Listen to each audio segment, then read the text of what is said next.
Mike Mulligan and His Steam Shovel. Story and Pictures by Virginia Lee Burton.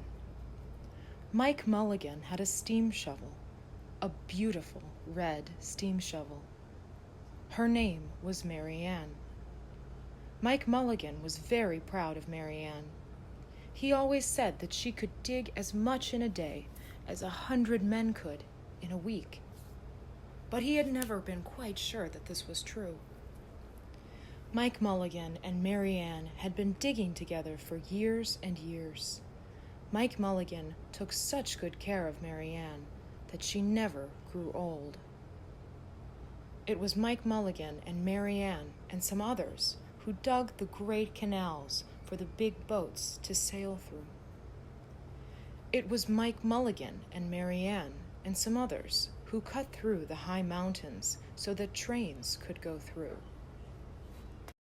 It was Mike Mulligan and Mary Ann and some others who lowered the hills and straightened the curves to make the long highways for the automobiles. It was Mike Mulligan and Mary Ann and some others who smoothed out the ground and filled in the holes to make the landing fields for the airplanes. And it was Mike Mulligan and Mary Ann and some others who dug the deep holes for the cellars of the tall skyscrapers in the big cities. When people used to stop and watch them, Mike Mulligan and Mary Ann used to dig a little faster and a little better. The more people stopped, the faster and better they dug. Some days, they would keep as many as 37 trucks busy taking away the dirt they had dug. Then, along came the new gasoline shovels and the new electric shovels and the new diesel motor shovels, and took all the jobs away from the steam shovels. Mike Mulligan and Mary Ann were very sad. All the other steam shovels were being sold for junk or left out in the old gravel pits to rust and fall apart. Mike loved Mary Ann. He couldn't do that to her. He had taken such good care of her that she could still dig as much in a day as 100 men could dig in a week. At least he thought she could, but he wasn't quite sure. Everywhere they went, the new gas shovels and the new electric shovels and the new diesel motor shovels had all the jobs. No one wanted Mike Mulligan and Mary Ann anymore. Then, one day, Mike read in a newspaper that the town of Popperville was going to build a new town hall. "We are going to dig the cellar of that town hall," said Mike to Mary Ann, and off they started. They left the canals and the railroads and the highways and the airports and the big cities where no one wanted them anymore and went away out into the country. They crawled along slowly, up the hills and down the hills, till they came to the little town of Popperville. When they got there, they found that the selectmen were just deciding who should dig the cellar for the new town hall. Mike Mulligan spoke to Henry B. Swap, one of the selectmen. "I heard," he said, "that you are going to build a new town hall. Mary Ann and I will dig the cellar for you in just 1 day." "What?" said Henry B. Swap. "Dig a cellar in a day? It would take 100 men at least a week to dig the cellar for our new town hall." "Sure," said Mike, "but Mary Ann can dig as much in a day as 100 men can dig in a week," though he had never been quite sure that this was true. Then he added, "If we can't do it, you won't have to pay." Henry B. Swap thought that this would be an easy way to get part of the cellar dug for nothing, so he smiled in a rather mean way and gave the job of digging the cellar of the new town hall to Mike Mulligan and Mary Ann. They started in early the next morning just as the sun was coming up. Soon a little boy came along. "Do you think you'll finish by sundown?" he said to Mike Mulligan. "Sure," said Mike. "If you stay and watch us. We always work faster and better when someone's watching us." So the little boy stayed to watch. Then Mrs. McGillicuddy, Henry B. Swap, and the town constable came over to see what was happening, and they stayed to watch. Mike Mulligan and Mary Ann dug a little faster and a little better. This gave the little boy a good idea.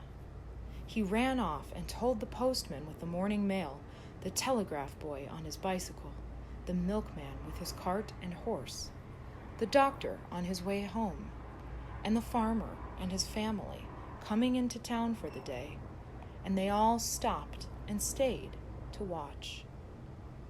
That made Mike Mulligan and Mary Ann dig a little faster and a little better. They finished the first corner neat and square, but the sun was getting higher. Clang, clang, clang. The fire department arrived. They had seen the smoke and thought there was a fire. Then the little boy said, "Why don't you stay and watch?" So the fire department of Popperville stayed to watch Mike Mulligan and Mary Ann. When they heard the fire engine, the children in the school across the street couldn't keep their eyes on their lessons. The teacher called a long recess, and the whole school came out to watch. That made Mike Mulligan and Mary Ann dig still faster and still better. They finished the second corner, neat and square, but the sun was right at the top of the sky. Now, the girl who answers the telephone called up the next towns of Bangerville and Bopperville and Kipperville and Copperville and told them what was happening in Popperville. All the people came over to see if Mike Mulligan and his steam shovel could dig the cellar in just one day. The more people came, the faster Mike Mulligan and Mary Ann dug. But they would have to hurry. They were only halfway through, and the sun was beginning to go down. They finished the third corner, neat and square. Never had Mike Mulligan and Mary Ann had so many people to watch them. Never had they dug so fast and so well, and never had the sun seemed to go down so fast. "Hurry, Mike Mulligan! Hurry, hurry!" shouted the little boy. "There's not much more time." Dirt was flying everywhere, and the smoke and steam were so thick that the people could hardly see anything. But listen. Bing, bang, crash, slam. Louder and louder, faster and faster. Then, suddenly, it was quiet. Slowly, the dirt settled down. The smoke and steam cleared away, and there was the cellar, all finished. 4 corners, neat and square.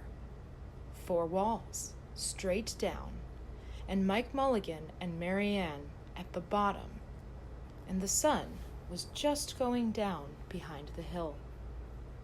"Hooray!" shouted the people. "Hooray for Mike Mulligan and his steam shovel!